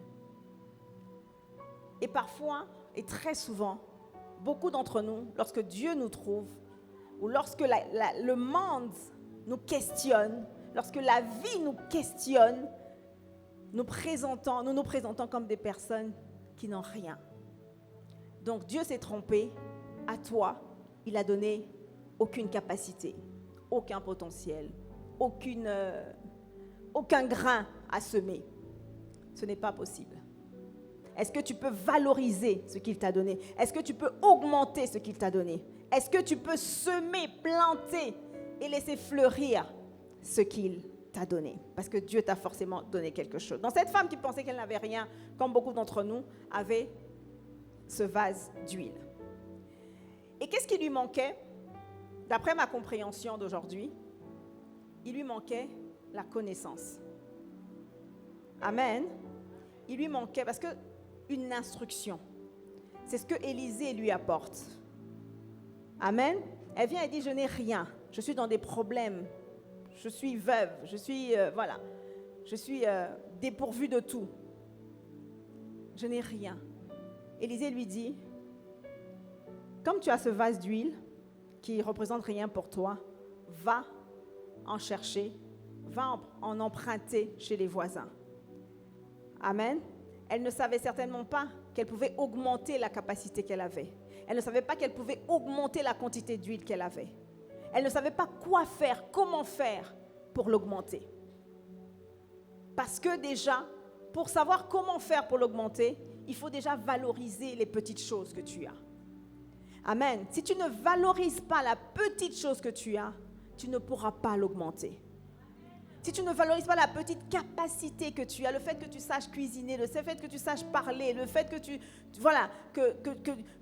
tu sois quelqu'un qui donne la joie, le fait que tu connaisses la parole. Amen. Le fait que tu aies le Saint-Esprit. Si tu ne sais pas valoriser ces petites choses, tu ne pourras pas en bénéficier. Tu ne pourras pas en vivre. Tu ne pourras pas en faire bénéficier tes enfants. Et ce qui est malheureux dans cette histoire, parce que c'est une femme qui a perdu son mari, et son mari servait le Seigneur, mais il est mort endetté. Ça veut dire que tu peux avoir... Et elle avait autant de potentiel. Vous allez voir tout le potentiel qu'on peut trouver en cette femme. Elle avait autant de capacités. Elle avait autant de potentiel. Mais cet homme est parti, endetté, laissant ses enfants, la vie de ses enfants en danger. Ça veut dire que Dieu peut avoir un projet avec toi. Dieu peut avoir mis du potentiel en toi. Si tu ne travailles pas à chercher Dieu, à connaître Dieu, à comprendre qu'est-ce que Dieu veut faire avec toi, tu peux mourir sans avoir bénéficié de tout le potentiel et de tout ce que Dieu a mis entre tes mains. Que ça ne nous arrive pas au nom de Jésus. Amen. Donc, ce que Élisée a fait, c'est que Élisée lui a donné une instruction. C'est pour ça que tout à l'heure, je disais, valorisons les connexions que nous avons. Amen. Valorise les personnes qui sont autour de toi. Valorise les responsables qui sont autour de toi. Tes responsables spirituels, ton pasteur, tes responsables au travail, tes parents. Parce que lorsque tu n'auras pas en toi-même la capacité de trouver ce que tu dois trouver, ces personnes peuvent être une aide très, très, très précieuse pour toi. Amen. Gloire à Dieu, elle a trouvé Élisée. Alléluia. Et je prie que tu puisses trouver quelqu'un dans ton environnement qui puisse t'aider à entendre la voix de Dieu. Et Élisée lui a donné cette instruction qui lui manquait. Il lui a juste dit, va emprunter. Mais je suis sûre qu'elle ne savait pas qu'elle était capable d'aller emprunter. Sinon, elle l'aurait fait, elle ne serait pas venue chercher Élisée. Alléluia. Elle ne serait pas aussi désespérée. Ses enfants étaient en train d'aller être rendus esclaves.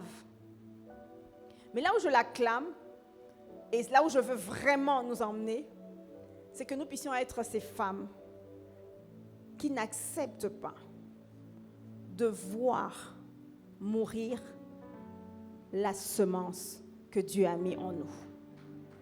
Amen. Agar était prête à assister à la mort d'Ismaël parce qu'elle était juste dépourvue, juste sans solution. Amen. Elle était désespérée. Mais cette femme, dans son désespoir, parce que la vie de ses enfants est en danger, parce que son héritage était en danger, parce que sa semence était en danger, parce que son projet, son bébé était en danger, elle s'est dit, je ne vais pas m'asseoir comme Agar et regarder mourir ma destinée. Amen. Elle est partie chercher une solution auprès d'Élisée. Et Élisée lui a donné cette instruction, que toi et moi, nous avons besoin pour pouvoir aller à un niveau supérieur. Amen. Et lorsque Élisée lui dit, vas-y, donc il lui donne l'instruction, vous allez remarquer que Élisée n'a rien fait, à part donner l'instruction, tout le reste, c'est la femme qui a fait. Toutes les actions, c'est la femme qui les a menées. Alléluia. Aller chez les voisins, c'est elle qui a été. Trouver des vases, c'est elle qui l'a fait. Amen. Revenir à la maison, fermer la porte, c'est elle qui a fait. Verser l'huile dans les vases, c'est elle qui a fait. Jusqu'à ce que l'huile s'arrête, c'était elle qui travaillait. Alléluia. Donc, qu'est-ce que je veux nous dire? C'est que Dieu envoie sa parole. Il envoie son instruction. Et il attend de toi que tu puisses te lever et que tu puisses travailler à ce que cette instruction puisse porter le fruit qu'elle doit porter. Amen. C'est notre part que de pouvoir faire ce que nous devons faire pour que les choses avancent. Et moi, le potentiel que j'ai trouvé, les capacités inconnues ou pas, on va dire, qui ne sautaient pas aux yeux, que peut-être cette femme elle-même ne savait pas qu'elle avait, c'est que j'ai trouvé qu'elle était, donc comme j'ai dit, comme chacune de nous, elle avait un super potentiel et pourtant son mari est mort, pauvre. Elle était relationnelle. Pourquoi je dis relationnelle? Parce que vous savez, on vit tous dans des quartiers. Et en général, si tu ne salues pas tes voisins, ou alors que tu es quelqu'un qui est toujours querelleuse, c'est toujours toi qui calomnie, qui critique, qui cherche des problèmes, lorsque tu vas venir frapper pour demander de l'aide, les gens ne vont pas te donner. Même s'ils ont, ils vont te dire, ce que j'ai là, c'est que pour moi et pour mes enfants. Amen. Et même si quelqu'un te donne, peut-être qu'il y aura quelqu'un de très gentil que Dieu aura touché, tu n'en aurais pas autant. J'ai l'impression, j'ai le sentiment que partout où elle a frappé, elle a reçu des vases. Alléluia. Parce qu'elle en a eu tellement, vous allez lire, elle a jusqu'à un moment donné, elle dit à son fils dit, ah, il n'y en a plus. Mais elle aurait pu aussi en avoir plus, c'est sûr. Mais là où elle s'est arrêtée, c'est là où l'huile s'est arrêtée. Amen. Donc, elle avait certainement de bonnes relations avec les gens qui ont accepté de lui apporter de l'aide lorsqu'elle en a eu besoin. C'était une bonne négociatrice. Parce que je crois que peut-être qu'elle est tombée sur des personnes qui étaient aussi un peu rudes. Mais pourquoi est-ce que je dois te donner mon vase? Moi, j'en ai pas beaucoup. Elle a certainement réussi à les convaincre. Et même, elle a bien pu négocier avec Élisée parce que j'aime bien la présentation qu'elle fait à Élisée. Quand elle vient voir Élisée, elle dit « Ton serviteur, mon mari ». Amen. Donc, tu sens vraiment quelqu'un qui parle bien, n'est-ce pas? Et je dis qu'avec cet art, elle aurait pu, parce qu'elle a pu défendre son projet, elle a pu défendre ses enfants, elle aurait peut-être même pu être avocate, et pourtant, elle ne l'a pas fait. Et toi aussi, aujourd'hui, tu as certainement des capacités. Comme on dit, je ne sais pas si vous êtes tous à ICC, vous avez peut-être fait la formation 101. À un moment donné, vous savez que vous devez trouver votre voie en regardant à votre forme. Vous connaissez? Ça vous parle la forme? N'est-ce pas? Amen. OK? Et, elle avait la capacité, c'était une bonne vendeuse parce qu'à la fin, le prophète lui dit, va et vends. Amen. Va, prends ce dont tu as besoin, vends le reste et tu auras de quoi continuer à vivre. Amen. Donc tout ça pour dire que cette femme était ses enfants étaient en train de partir dans l'esclavage, risquaient la mort, risquaient tout ce qu'on sait qu'il y a derrière l'esclavage. On dit l'esclavagisme, non? Ça ne se dit pas, hein, l'esclavage? L'esclavage, il n'y a pas l'esclavagisme? Mais c'est autre chose. Ok, donc risquer en tout cas de manquer de liberté et d'être esclave, alors qu'elle avait tout ça qu'elle pouvait faire. Mais il lui manquait une instruction. Et toi aussi, peut-être qu'il te manque une instruction aujourd'hui. Amen. Et la Bible dit que lorsque Dieu envoie sa parole, c'est toujours pour une raison. Et je prie vraiment que l'instruction qui te manque, en t'accrochant à la parole de Dieu, en venant régulièrement écouter l'enseignement que Dieu donne au travers de son serviteur, que tu puisses recevoir l'instruction que tu vas mettre en pratique et qui va ouvrir les portes qui étaient fermées dans ta vie pour que tes enfants, les enfants de tes enfants, encore une fois, les générations après toi, que le Dieu d'alliance puisse agir même après que tu sois passé sur cette terre au nom puissant de Jésus. Amen. Pour que ta vie ne soit pas affiliée à la vie de cet homme qui a servi le Seigneur, mais qui a laissé ses enfants en péril, qui a laissé la vie de ses enfants en danger. Que ça ne nous arrive plus. Ce n'est pas parce que nous servons Dieu que nous devons, comment on appelle ça? Enfin, même pas servir Dieu. Ce n'est pas parce que tu viens à l'église que tu dois négliger tout le potentiel que Dieu t'a mis. Dieu nous a donné des talents et vous connaissez la parabole des talents, n'est-ce pas? Lorsque Dieu t'a donné les talents, c'est pour que ces talents puissent servir à quelque chose. Et j'ai envie de réveiller une femme aujourd'hui pour dire que ton talent doit servir. Amen. Tes capacités doivent servir. Ce que tu sais faire doit servir. Alléluia. Alléluia, ça doit servir à la communauté, ça doit servir à tes enfants, ça doit servir à la nation, au nom puissant de Jésus-Christ. Amen. Et comme je disais pour finir, je vais quand même donner un dernier petit témoignage. Toujours pour parler au cœur des responsables, on va dire que nous sommes, autant les hommes que les femmes. Je disais au cœur de mère, mais aussi au cœur de père que nous sommes. Moi, j'ai vécu une expérience où j'ai vraiment expérimenté le Dieu. Parce qu'en tant que mère, nous prions, j'espère que vous le faites, mais nous prions toutes et tous en tant que pères. Les pères, j'espère que vous priez pour les enfants, n'est-ce pas? Les pères, est-ce que vous priez pour les enfants? Alléluia. Alors, moi, j'avais vécu une expérience avec ma fille lorsqu'elle commençait à rentrer dans la puberté.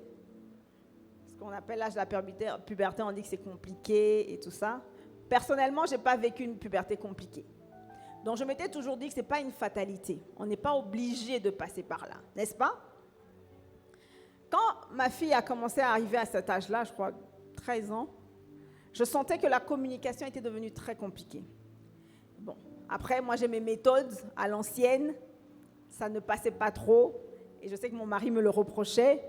Mais j'estimais que, voilà, en tant que mère, c'est comme ça que je dois éduquer mon enfant. Sauf qu'à un moment donné, vraiment, j'ai senti qu'il y avait quelque chose qui était en train de se briser. Je n'arrivais pas à communiquer avec ma fille et je sentais qu'il y avait un écart, vous savez, un éloignement qui était en train de se créer et je ne voulais pas de ça. Et donc, j'ai commencé à prier, mais je sentais aussi qu'elle commençait, donc il y avait ma part de, voilà, ce qu'elle ne comprenait pas de comment est-ce que je voulais l'éduquer, mais il y avait aussi sa part à elle, du fait que moi je sentais qu'il y avait une résistance, comme on dit, comment maman a têtu, tu vois, tu parles, mais on dirait que volontairement, elle te résiste. Vous voyez un peu ce que je veux dire? Genre, voilà, je ne vais pas faire, qu'est-ce que tu vas me faire? Voilà, je ne vais pas faire. Donc ça me dérangeait.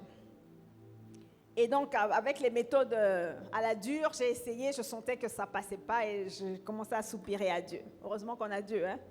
J'ai commencé à soupirer à Dieu, j'ai dit à Dieu, non, je ne veux pas de cet écart, je ne veux pas de cette, comment on appelle, cet éloignement, je ne veux pas de cette situation, je veux vraiment que ma fille reste, qu'on ait une relation mère-fille qui soit correcte, et qu'on puisse évoluer, parce que je ne crois pas que la volonté de Dieu soit que quelque chose soit cassé, parce qu'au moment où elle aura besoin de moi, elle ne pourra pas venir me demander, et forcément, elle prendra des informations ailleurs, et je vais arriver à un résultat que je ne voulais pas.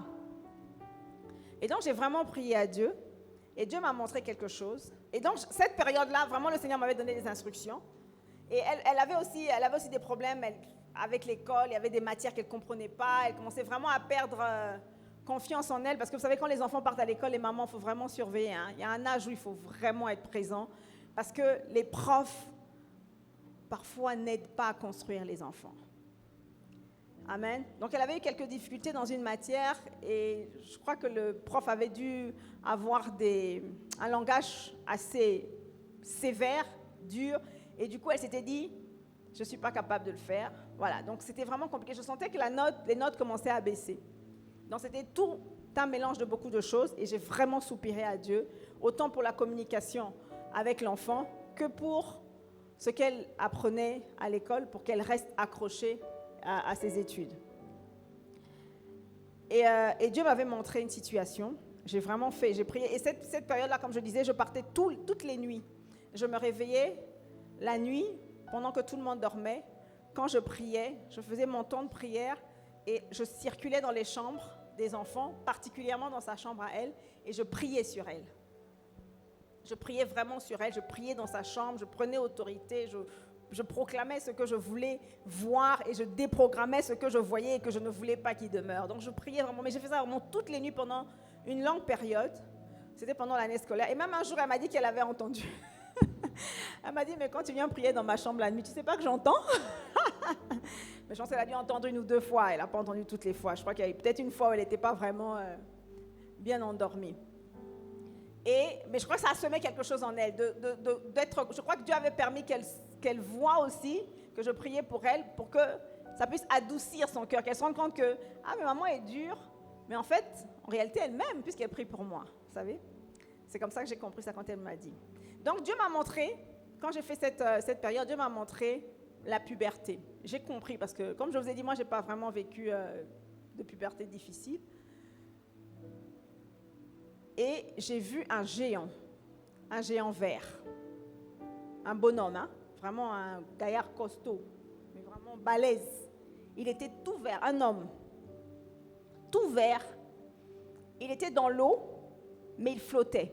Normalement, une masse, quand c'est sur l'eau, vous savez que ça va en... Mais il flottait sur l'eau. Je ne saurais même pas tout vous dire, mais c'est vraiment l'image que je retiens parce que ça fait quand même plusieurs années déjà. Et il était attaché au bord, comme les bateaux. Vous savez, quand les bateaux amarrent, c'est ça?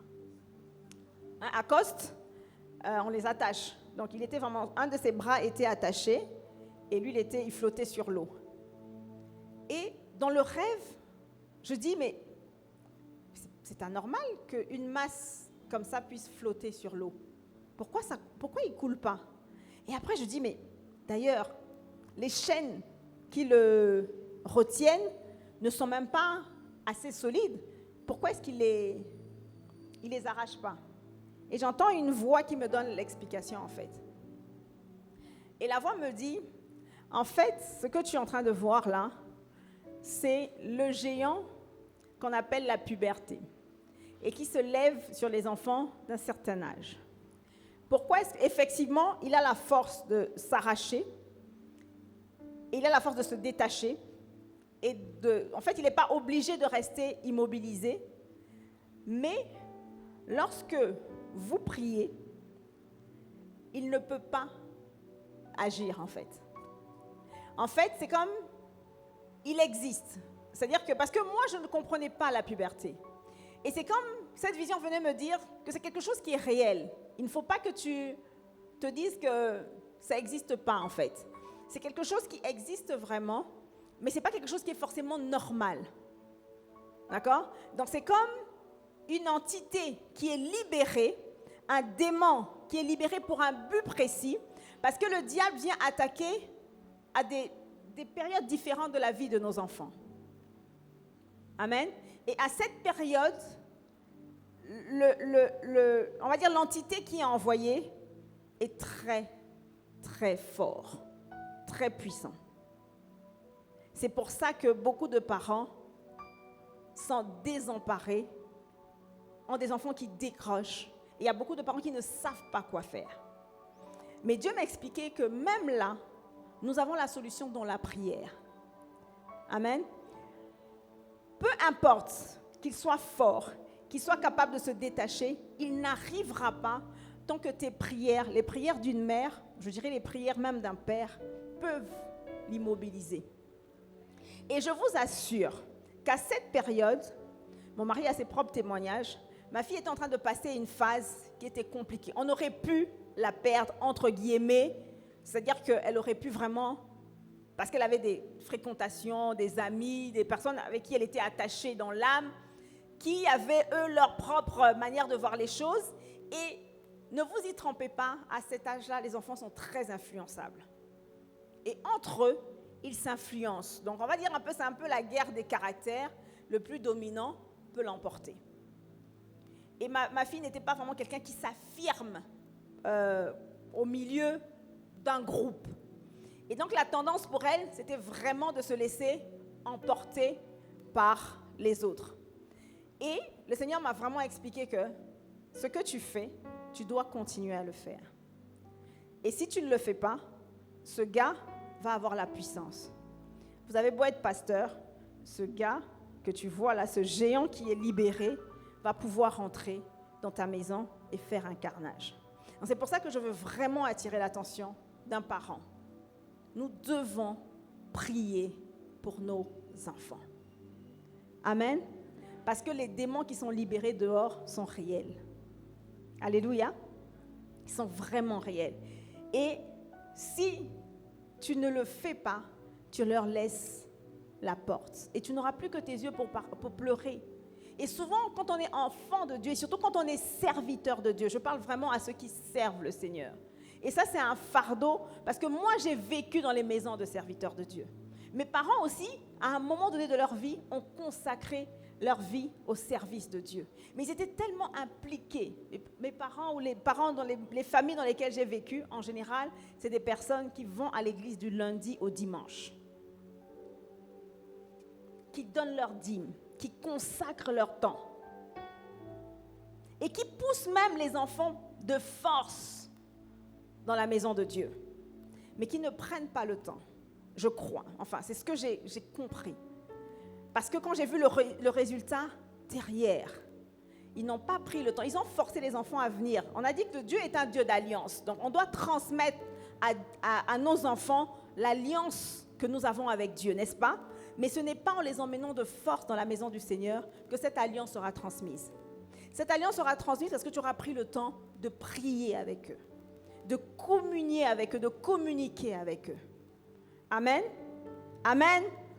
Et je disais que j'ai vu des serviteurs de Dieu qui vraiment ont donné leur temps au Seigneur, mais leurs enfants, dès qu'ils ont eu 18 ans, surtout en Europe, dès qu'ils ont eu 18 ans, tu regardes l'enfant, toi-même tu as vu cet enfant grandir, tu l'as vu à l'école du dimanche, tu as changé ses couches, et quand tu vois l'enfant, tu te dis, mais je ne sais pas qu'est-ce qui s'est passé. Parce qu'on les tient par la force, et on ne leur transmet pas ce qu'on doit leur transmettre. Amen. Et surtout, on ne prend pas le temps. On se dit, comme ils viennent à l'église, ils vont entendre ce que le pasteur prêche, ils vont entendre ce que le moniteur dit, et ils vont être transformés. Ce n'est pas vrai. Parce que le diable relâche des entités qui travaillent pour que ces enfants-là, leur cœur ne soit pas incliné vers Dieu. Et dès qu'ils ont la possibilité de faire leur choix, ils ne font pas les choix que vous aurez voulu qu'ils fassent pour eux. Et que ça ne nous arrive pas au nom puissant de Jésus. Amen. Et dans cette même période, je vais vous parler de l'école de ma fille. Et donc voilà, comme elle était un peu emportée avec les copines et les copains, et que les profs, j'avais compris après que le prof avait dit qu'elle n'était pas capable de faire quelque chose et qu'elle avait abandonné. Une fois, j'étais en train de prier et le Seigneur m'a emmenée à prier pour elle. Parce qu'on avait eu une discussion la veille, j'avais remarqué qu'elle avait eu une mauvaise note. Donc j'avais discuté avec elle, j'ai dit, mais c'est quoi cette note? Qu'est-ce qui s'est passé? Et puis j'ai senti dans son langage qu'elle était hésitante, qu'elle n'avait pas confiance, qu'elle se disait que ce n'était pas pour elle, qu'elle n'était pas capable de le faire. Et moi, ça m'a mise en colère. Et j'ai prié. Et elle est partie à l'école. Et le matin, moi j'étais à la maison vers 11h. J'ai senti qu'il fallait que je prie. Ce n'était pas mon heure de prière, mais j'ai senti vraiment à ce moment-là qu'il fallait que je prie. Et j'ai commencé à prier en langue. J'ai prié en langue, j'ai prié en langue, j'ai prié longtemps en langue. Et puis j'ai prié pour elle. Pour la conversation qu'on avait eue la veille par rapport à ses notes. J'ai vraiment prié que le Seigneur lui fasse grâce, qu'elle puisse se réveiller, qu'elle puisse travailler à nouveau. Et là où le Seigneur m'a donné un clin d'œil, c'est pour ça que je voulais encourager une mère, c'est que quand ma fille est rentrée, elle ne parle pas souvent, hein. Ce n'est pas quelqu'un qui va te raconter sa journée, mais ce jour-là, j'ai demandé alors comment ça a été à l'école et tout ça. Ah non, ça a été super, elle était contente. J'ai dit, elle est très... Je dis, Alban, qu'est-ce qui s'est passé? Elle dit, maman, tu ne devineras pas ce qui m'est arrivé. Tu sais, aujourd'hui, j'ai été interrogée par surprise, parce qu'il fallait qu'elle rattrape une note. Donc, le prof n'avait pas prévenu, mais il s'est dit, allez, mademoiselle, venez, vous allez rattraper votre note. Et il l'a interrogée. Et quand il l'a interrogée, elle pensait qu'elle n'était pas capable, mais elle me dit, je ne sais pas. J'ai commencé à parler. J'ai parlé. C'était en anglais. J'ai parlé. Et quand j'ai fini de parler, le prof m'a regardé. Il a dit, waouh. On dirait que c'est pas toi. Genre, le prof était surpris qu'elle ait pu répondre comme elle avait répondu. Et du coup, ça lui a redonné confiance. Mais quand elle me raconte l'histoire, À un moment donné, le Seigneur me dit, demande-lui ça s'est passé quand. C'est là le clin d'œil de Dieu. Et quand je lui demande, ah bon, ben, tu as eu anglais à quelle heure? Elle me dit à 11h. C'est exactement à l'heure où le Seigneur m'avait emmené à prier pour elle. Et là, j'ai béni le Seigneur. J'ai dit, Seigneur, vraiment, c'est vrai que tu ne nous laisses pas démunis. Tu ne nous laisses pas seuls. Tu n'abandonnes jamais tes enfants. Et il te fera toujours un clin d'œil tant que tu t'attaches à lui et que tu lui fais confiance. C'est pour ça que tu dois connaître quel est le Dieu à qui tu t'es attaché. Quel est le Dieu que tu pries. Amen. Et que tu t'engages à le servir et à désirer le transmettre à tes enfants. C'est vrai qu'on a déjà parlé de l'évangélisation, mais aujourd'hui, je voulais vraiment que, au-delà d'aller évangéliser les âmes dehors, apprenons aussi et mettons un point d'honneur à évangéliser les âmes que Dieu nous a confiées et que Dieu nous permet de faire sortir de nous au nom puissant de Jésus-Christ. Si c'est toi, si Dieu t'a béni aujourd'hui, est-ce que tu peux acclamer encore très fort le Seigneur? Amen. Nous allons donc prendre un temps où nous allons prier pour que cette parole que nous avons reçue, Dieu puisse la sceller dans nos cœurs. Toi-même prie. Je ne sais pas ce que tu as reçu exactement. Je ne sais pas à quel niveau Dieu t'a parlé. Je ne sais pas quelle est la parole spécifique que tu as retenue. Qu'est-ce qui était vraiment pour ta situation d'aujourd'hui? Prie juste que le Seigneur puisse sceller cela dans ton cœur et que tout ce qu'il a dit pour toi puisse s'accomplir et qu'il puisse te donner la capacité, la force de t'engager et de faire comme il veut que tu puisses faire, que de t'engager et de rester éveillé et de t'engager aussi à connaître et à apprendre à connaître, à approfondir ta relation avec Dieu. Nous prions au nom puissant de Jésus-Christ.